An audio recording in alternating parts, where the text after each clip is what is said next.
All right, chapter 1. What can sociologists say about health? So one of the first questions I get when I tell people that I am a sociologist who studies health, they'll say, "What the hell does a sociologist have to say about health? Like it's health, it's biological. What the hell?" To which I respond, "No," and I then tell them a story. And the story that I tell them is that in between undergrad and grad school, I was a city year volunteer. I co-taught algebra in high school in Chicago. And if you know anything about North Lawndale community, it's an under-resourced community. It's economically disadvantaged. And when I'm walking from the public transit to the school to teach algebra, I would see a bunch of kids walking around with their favorite breakfast. And it was a bag of Flaming Hots with nacho cheese in it. And first of all, like it sounds really gross, but you should try it before you criticize it, or maybe not, because it's not the healthiest for you. But anyway, when people look at that, they probably think, "Oh, well, these kids should not be eating Flaming Hot Cheetos and nacho cheese. That's just really bad if you're trying to have good health." And I think, and that's a natural thing to think, right? That people can choose to engage in behaviors that are protective of their health. But what a sociologist would say is, okay, what is it about the environment or the context that leads these kids to eat this type of breakfast, right? Why are they eating Flaming Hots and nacho cheese as opposed to, bagels or cornflakes? And what a sociologist would say is the environments that we live in, these social environments that we live in, can restrict our choices. And in North Lawndale, there weren't a lot of Whole Food stores. In fact, the place where people would pick up their food are these corner stores that sold liquor and Flaming Hots and Cheetos, Flaming Hot and nacho cheese. And so when it comes to understanding or thinking about what sociologists can say about health, we are able to focus on larger structural determinants of health. We focus on the ways that the social environment can influence people's behaviors, which then influences their health. And more formally, we call these things the fundamental causes of health, right? Lack of resources, social conditions. Those are the fundamental causes of health because they cause health behaviors, which then cause poor health. Back in the day, we still very much do operate from this biomedical model, which is where we focus on eliminating a biological cause of health, like some kind of disease vector, and we feel that if we eliminate and identify if we identify and eliminate that biological cause, then the person's healthy. But by doing that, we're ignoring social factors that influence health. We're ignoring psychological factors that influence health. And so we're not really getting a full, picture or full, impact on one's health and well-being. So that was back in the day. And then in 1970, that's when this biopsychosocial model emerged. And as its name implied, we're really good at naming things, biopsychosocial. It included psychological and social determinants of health. Psychological would be things like, one's perceptions, one's belief, one's mastery. Do they control their health? And then social would be things like education, health insurance, things like that. So now we're operating from this viewpoint that there are all these different determinants of health that are not only biological, they're also psycho and they're also social. All right. The other cool thing about looking at social determinants of health is it allows us to have a conversation about who gets sick and who doesn't get sick, right? If we're thinking about biological determinants of health, it doesn't leave a lot of room to talk about health disparities because we know that race is a social construct. And so we can't say that there are biological differences and that's what explains black-white differences in health. We can't say that because race, again, is a social construct. But by looking at social conditions or social factors, that allows us to get into this puzzle of racial disparities, because we know that the way that resources are distributed across the population are it's unequal, and it's really rooted in structural racism. So sociologists have a lot to say about the social conditions, but they also have a lot to say about health disparities. So in thinking about who ends up getting sick, one way to think of health is that it's randomly distributed across the population. And what that means is that if you look at Black, whites, Latinos, indigenous folks, if it's randomly distributed, we should see equal levels of, say, diabetes across those groups, right? But we don't. We see instead that people of color are more likely to have diabetes than white folks. So what that means is that there's not a random distribution. It means that there's something going on that makes people of color more susceptible to diabetes. And when it comes to answering that question of who gets sick, who lives sicker, shorter lives, it's really rooted in how these resources or how these social factors are distributed and how they impact people's health differently. A lot of this can be tied to redlining or what's it called? I forgot. Oh, structural racism. How could I forget? I'm Black. Structural racism.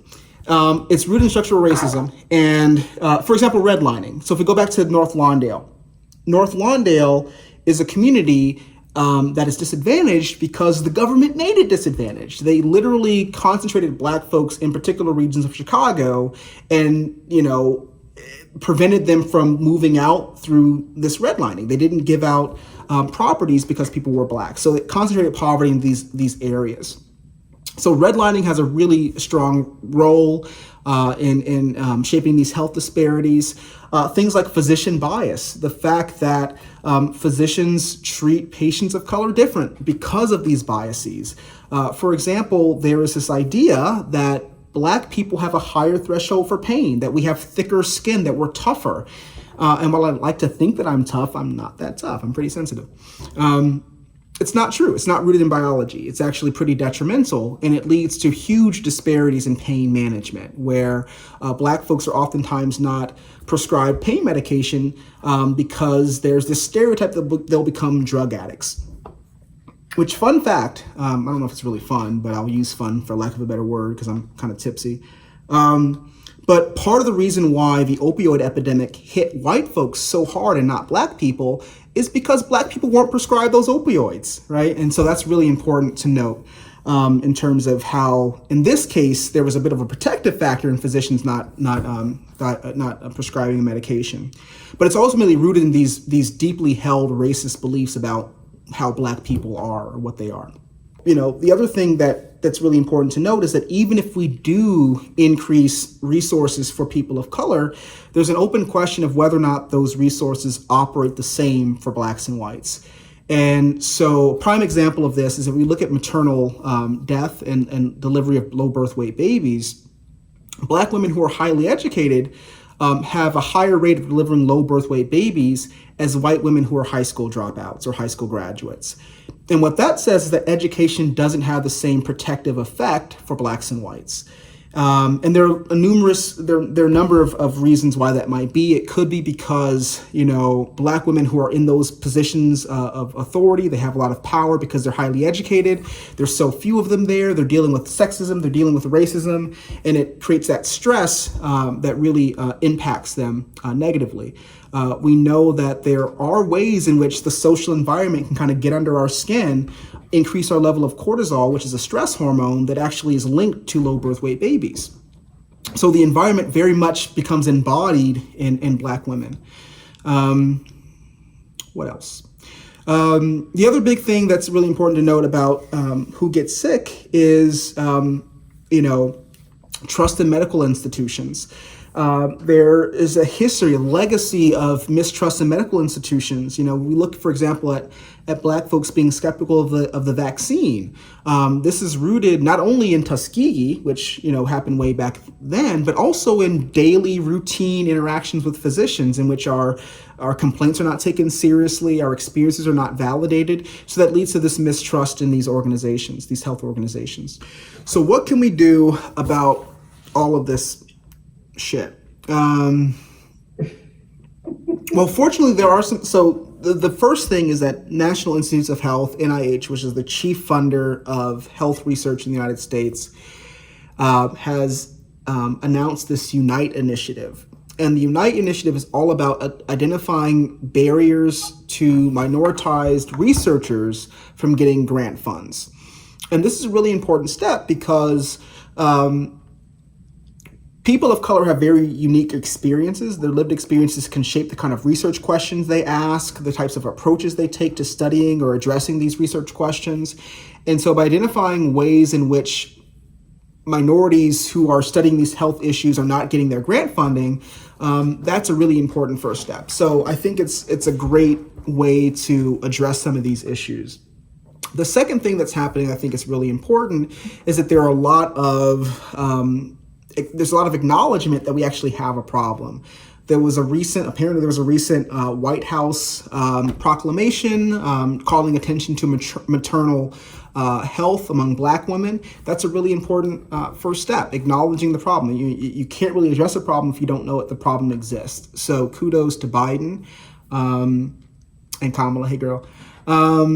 The other piece, and I think this is really important, is there is a steady drumbeat of people who are really starting to change the way that science is published. And what I mean by that is there are countless stories of researchers who study health disparities who are told that their research that examines only Black people or only women or only sexual minorities doesn't have a comparison group, right? Who are you comparing these Black people to? Like, you need a comparison group. We can't publish this. And that's so busted because, Black people are not a monolith. Women are not a monolith, right? Sexual minorities are not a monolith. And so we don't need to compare Black people to white people. We can compare Black people to other Black people. And I think that's something that's changing. I think researchers and publishers are starting to acknowledge that you can look at Black people and compare them to other Black people, and that will, is in it of itself health disparities research. I would also like to point out that focusing on Black-white differences, you're ignoring an entire section of white people that might be disadvantaged in terms of their health, right? Not all white people are monolithic. And so you might have poor whites who live in rural environments that have increased risk for certain negative health outcomes. So ultimately, applying an intersectional perspective, understanding that different social identities, the way that they interact can shape health in various different ways, is a really important step in trying to address these health disparities. So in terms of what we're doing to fix it, ultimately we need to listen to sociologists. We need to understand that sociologists have an important role in the study of health, but also introducing policies that can be useful in eliminating these health disparities. We currently have a Council of Economic Advisors. Perhaps it's time for us to have a Council of Sociological Advisors too.